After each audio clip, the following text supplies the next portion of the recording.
کوشش کرو۔ اس کے بعد مرد حضرات پر بیوی کے کیا کیا حقوق عائد ہوتے ہیں۔ پہلی چیز مہر کی ادائیگی ہوتی ہے۔ طبرانی فی معجم الصغیر والاوسط میں رسول اللہ صلی اللہ علیہ وسلم کی حدیث مبارک ہے کہ قال النبی صلی اللہ علیہ وسلم ایما رجل تزوج امرأة على ما قل من المہر او کسر لیس فی نفسه ان یودی الیہا حقها لقی اللہ یوم القیامۃ وہو زانی، کہ رسول اللہ صلی اللہ علیہ وسلم نے ارشاد فرمایا اگر کوئی مرد عورت سے جو بھی مہر مقرر ہے، چاہے وہ کم ہو کہ زیادہ ہو، مہر کے عوض میں نکاح کرتا ہے، لیکن اپنے دل میں یہ نیت رکھتا ہے کہ میں تو مہر دینے ہی والا نہیں ہوں، اور وہ مہر ادا بھی نہیں کرتا، لقی اللہ یوم القیامۃ وہو زانی، تو رسول اللہ صلی اللہ علیہ وسلم ارشاد فرماتے ہیں کہ جو مہر تو باندھتا ہے لیکن دینے کی نیت نہیں رکھتا اور نہ ہی ادا کرتا ہے، تو وہ قیامت کے دن خدا سے اس حال میں ملے گا کہ اس کا شمار زانی لوگوں میں کر دیا جائے گا۔ تو مہر کی ادائیگی یہ شوہروں کے لیے بڑی ہی ذمہ داری کی چیز ہے، تو اس لیے پہلے مہر ادا کر دینا چاہیے۔ اور اس کے بعد اسی ضمن میں بیہقی کی بھی ایک روایت ہے کہ قال النبی صلی اللہ علیہ وسلم من اعظم الذنوب عند اللہ عز وجل تزوج امرأة فلما قضى حاجته منها طلقها وذهب بمہرها، کہ رسول اللہ صلی اللہ علیہ وسلم نے ارشاد فرمایا کہ اللہ کے پاس بہت بڑے بڑے گناہوں میں سے سب سے بڑا گناہ یہ بھی ہے کہ ایک آدمی ایک عورت سے شادی کرے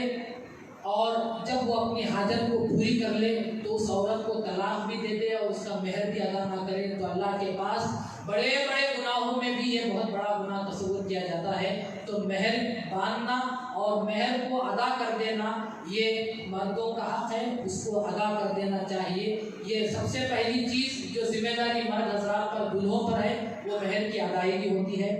اس کے بعد بیوی پر حسب استطاعت خرچ کرنا، یہ دوسرا مرد دلہوں پر شوہروں پر یہ واجب ہے، یہ فرض ہے، یہ حق ہے، ان کی ذمہ داری ہے کہ اپنی بیوی پر جس کو آپ نے شادی کر کر لائے ہیں اس پر خرچ کریں۔ اسی لیے رسول اللہ صلی اللہ علیہ وسلم نے ارشاد فرمایا الا وحقهن علیکم ان تحسنوا الیہن فی کسوتہن وطعامہن، رسول اللہ صلی اللہ علیہ وسلم نے ارشاد فرمایا کہ یاد رکھو، آگاہ ہو جاؤ، اور بیوی کا تم پر حق یہ ہے کہ تم کو چاہیے کہ کپڑے پہنانے میں اور کھانا کھلانے میں اس کے ساتھ احسان کا سلوک کیا کرو۔ یہ رسول اللہ صلی اللہ علیہ وسلم عورتوں کی نفسیات سے بھی واقف تھے، کیونکہ رسول اللہ صلی اللہ علیہ وسلم عالم الغیب ہیں۔ رسول اللہ صلی اللہ علیہ وسلم جانتے تھے کہ عورتوں کی نفسیاتی چیز ہے کہ وہ کپڑے چاہتے ہیں اور زیور یا کھانا چاہتے ہیں، تو رسول اللہ صلی اللہ علیہ وسلم نے اور مردوں کو حکم دیا کہ تم پر یہ اپنی ذمہ داری عائد کر لو کہ ان کے ساتھ کپڑوں میں اور کھانے میں ان کے ساتھ احسان کا سلوک کرنا چاہیے۔ اور رسول اللہ صلی اللہ علیہ وسلم نے صاف طور پر ارشاد فرمایا کہ مرد کا، شوہر آدمی کا سب سے بہترین دینار وہ دینار ہوتا ہے جو وہ اپنے عیال پر، اپنی بیوی پر، اپنے بچوں پر خرچ کرتا ہے۔ اور رسول اللہ صلی اللہ علیہ وسلم نے یہ بھی ارشاد فرمایا کہ جو مال تم اپنی بیوی پر، اپنے اولاد پر خرچ کرتے ہو اور نیت یہ ہوتی ہے کہ میں خرچ نہیں کروں گا تو میری بیوی کو، میرے بچوں کو کسی کے آگے ہاتھ پھیلانا پڑے گا، اگر اس نیت سے، اس کام سے روکنے کے لیے تم اپنے بیوی اور بچوں پر بھی خرچ کرتے ہو تو رسول اللہ صلی اللہ علیہ وسلم نے ارشاد فرمایا کہ وہ مال اس خرچ کرنے والے مرد پر، شوہر پر صدقے کا کام کرتی ہے، صدقے کا مقام رکھتی ہے۔ تو حالانکہ تم شادی کر کر لائے ہو، بچے تمہارے ہیں، لیکن جب تم ان پر خرچ کر رہے ہو تو رسول اللہ صلی اللہ علیہ وسلم ارشاد فرماتے ہیں کہ بیوی اور بچوں پر بھی خرچ کرنا یہ صدقہ اور خیرات کا مقام رکھتا ہے۔ اور اس کے بعد مردوں کو چاہیے کہ یہ جتنے کام تو مرد حضرات کر ہی لیتے ہیں، لیکن یہ جو تیسرا حصہ ہے، یہاں پر بہت سارے شوہروں کے، مرد حضرات کے پیر اکھڑ جاتے ہیں، پیر لرز جاتے ہیں۔ یہ جو تیسرا حصہ ہے وہ یہ کہ بیوی کے ساتھ حسن سلوک کریں، اچھا سلوک کریں، کھانا بھی دے دیتے ہیں، کپڑے بھی دے دیتے ہیں، مہر بھی ادا کر دیتے ہیں، لیکن پیر آ کر لرزتے ہیں، تو اس میدان میں جہاں پر یہ حکم دیا گیا کہ بیوی کے ساتھ حسن سلوک کرو، اس کے ساتھ اچھا سلوک کرو، خدا نے قرآن میں بھی حکم دیا وَعَاشِرُهُنَّ بِالْمَعْرُوفِ، ان کے ساتھ اچھے بہترین انداز میں زندگی گزارو، ان کے ساتھ اچھے طریقے سے سلوک کرو۔ اور رسول اللہ صلی اللہ علیہ وسلم نے بھی حکم دیا وَأَكْمَلُ الْمُؤْمِنِينَ إِيمَانًا أَحْسَنُهُمْ خُلُقًا، وخیارکم خیارکم لنسائہ خلقا، رسول اللہ صلی اللہ علیہ وسلم نے ارشاد فرمایا کہ مومن کامل وہ ہے جس کے اخلاق بہتر ہوتے ہیں۔ کامل مومن کی علامت یہ ہوتی ہے کہ اس کے اخلاق اچھے ہوتے ہیں۔ اس کے بعد رسول اللہ صلی اللہ علیہ وسلم نے ارشاد فرمایا کہ خیارکم خیارکم لنسائہ خلقا، اور تم لوگوں میں بہترین مومن وہ ہے جو اپنی بیوی کے ساتھ اچھے اخلاق کے ساتھ پیش آتا ہے۔ تو ایمان کا تعلق حالانکہ خدا کی ذات سے ہے۔ کلمہ پڑھ لیے ہم سمجھتے ہیں کہ ہمارا ایمان مکمل ہو گیا، لیکن رسول اللہ صلی اللہ علیہ وسلم ارشاد فرماتے ہیں ایمان کلمہ پڑھ لینے سے زبانی تو آ گیا، لیکن کامل ہونے کے لیے اس کا ایک جز یہ بھی ہے کہ تم اپنی بیوی کے ساتھ اچھا سلوک کرو، اس کے ساتھ بہترین طور پر احسان کا سلوک کیا کرو۔ اور ایک تاکید بھی رسول اللہ صلی اللہ علیہ وسلم نے ارشاد فرمائی ما اکرم النساء الا کریم وما اہانہن الا لئیم۔ بڑے ہی سخت انداز میں رسول اللہ صلی اللہ علیہ وسلم نے یہ حدیث مبارک میں یہ الفاظ ارشاد فرمائے کہ عورتوں کی عزت کرنے والا وہی ہوتا ہے جو خود شریف ہوتا ہے، اور عورتوں کی بے عزتی کرنے والا وہی ہوتا ہے جو خود اپنے آپ میں شریف نہیں ہوتا یا کمینہ خود وہ انسان ہوتا ہے، وہ عورتوں کے ساتھ غلط سلوک کرتا ہے، ان کے ساتھ ان کی اہانت کرتا ہے، ان کی توہین کیا کرتا ہے۔ تو معلوم یہ ہوتا ہے کہ رسول اللہ صلی اللہ علیہ وسلم نے ہم کو تاکید فرمائی کہ عورتوں کے ساتھ اچھا سلوک کرنا چاہیے، کیونکہ اگر آپ عورت کے ساتھ اچھا سلوک کرتے ہیں تو یہ خود اس بات کی دلیل ہے کہ آپ بھی اچھے ہیں۔ اگر آپ اپنی عورت کی بے عزتی کرتے ہیں، اس کی توہین کرتے ہیں، تو یہ خود اس بات کی علامت ہے کہ آپ خود اپنے اندر کمینہ پن رکھتے ہیں، آپ خود اپنی ذات میں شریف النفس نہیں ہے۔ تو اسی لیے جب بھی عورت سے بات کرنے کا خیال ہو، چاہے جو بھی ہے، آپ کو اس حدیث مبارک کو یاد رکھنا چاہیے کہ میں جو اس کو کہہ رہا ہوں حقیقت میں وہ میں میری عکاسی اس کے سامنے کر رہا ہوں۔ تو رسول اللہ صلی اللہ علیہ وسلم نے تاکید فرمائی کہ اس کے ساتھ بہترین طور پر سلوک ہونا چاہیے۔ اور آخر میں اور مردوں پر یہ حقوق عائد ہوتا ہے کہ عورتوں کو تعلیم دین کا انتظام کرنا چاہیے، کیونکہ خدا تعالیٰ نے حکم دیا رسول اللہ صلی اللہ علیہ وسلم کو کہ قوا انفسکم واہلیکم نارا، تم اپنے آپ کو اور اپنے گھر والوں کو دوزخ کی آگ سے بچاؤ۔ تو مرد حضرات، چونکہ عورت اور بچے یہ آپ کی ذمہ داری ہوتے ہیں، تو ان تک دینی تعلیم پہنچانا بھی آپ کی ذمہ داری ہوتی ہے۔ آپ یہ مت سمجھو کہ میں تجارت کرتا ہوں، میں پیسے کما کر لا کر دے دیا، وہ کھائے اور کپڑے پہن لیے تو میری ذمہ داری ختم ہو گئی، بلکہ سب سے اہم ذمہ داری تو یہ ہے کہ قوا انفسکم واہلیکم نارا، تم اپنے آپ کو اور اپنے گھر والوں کو، بیوی اور بچوں کو دوزخ کی آگ سے بچاؤ۔ آپ نے تو تمام انتظام کر دیے کہ میرے بچوں کو تکلیف نہ ہو، میری بیوی کو تکلیف نہ ہو، لیکن وہیں آپ کو خیال کرنا چاہیے کہ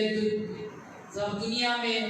گرمی زیادہ ہوتی ہے تو پہلے سے ہم انتظام کر لیتے ہیں کہ گرمی آ رہی ہے، ایئر کنڈیشن لے لینا چاہیے، ایئر کولر لے لینا چاہیے۔ تو پیسے خرچہ کر کر آپ ایئر کنڈیشن اور کولر کا انتظام کرتے ہیں تاکہ دنیا کی گرمی سے بچ جاؤ۔ تو آپ کی ذمہ داری یہ ہے کہ فقط دنیا کی آگ سے بچا لینا یہ مرد کی ذمہ داری نہیں، دنیا کی آگ سے بچانے کا جس طرح آپ انتظام کرتے ہیں، اپنی بیوی اور بچوں کو دوزخ کی آگ سے بچانا بھی آپ کی ذمہ داری ہے۔ اس کے لیے ان کی تعلیم کا اہتمام کرنا، ان کے اندر اگر کوئی شکوک و شبہات ہیں تو ان کو ایسے حضرات کے پاس لے جانا جن کے پاس صحیح معلومات حاصل ہو سکتے ہیں، یہ مرد اور شوہروں کی ذمہ داری ہوتی ہے۔ اور آخر میں ایک بات یہ بھی ہے جس سے رسول اللہ صلی اللہ علیہ وسلم نے ارشاد فرمایا کہ عورت کی بد مزاجی کو برداشت کرنا، کیونکہ رسول اللہ صلی اللہ علیہ وسلم جانتے ہیں کہ فطرت انسان کی کبھی بدل نہیں سکتی۔ مرد حضرات کی جو فطرت ہے وہ اپنی جگہ پر برحق ہے، عورتوں کی جو فطرت ہے خدا نے ان کو اس فطرت پر پیدا کیا ہے۔ عورت کی وہ برائی نہیں بلکہ خدا نے ان کو اسی فطرت پر پیدا کیا ہے۔ تو رسول اللہ صلی اللہ علیہ وسلم ارشاد فرماتے ہیں کہ شوہر کو چاہیے عورت بیوی اگر بد مزاجی سے بات کرتی ہے تو اس کو مقابلے میں اس کو مارنا یا گالی گلوچ کرنا یہ مرد کی فطرت نہیں، بلکہ رسول اللہ صلی اللہ علیہ وسلم تعلیم دیتے ہیں کہ مرد کی فطرت یہ ہے کہ اگر اور بیوی بد مزاجی کے ساتھ بات کرتی ہے تو اس کو برداشت کرنا یہ مردوں کی فطرت ہوتی ہے، یہ مردوں کی ذمہ داری ہے۔ انس بن مالک رضی اللہ عنہ ما رأيت أحدا كان أرحم بالعيال من رسول اللہ۔ حضرت انس بن مالک رضی اللہ تعالیٰ عنہ ارشاد فرماتے ہیں کہ میں نے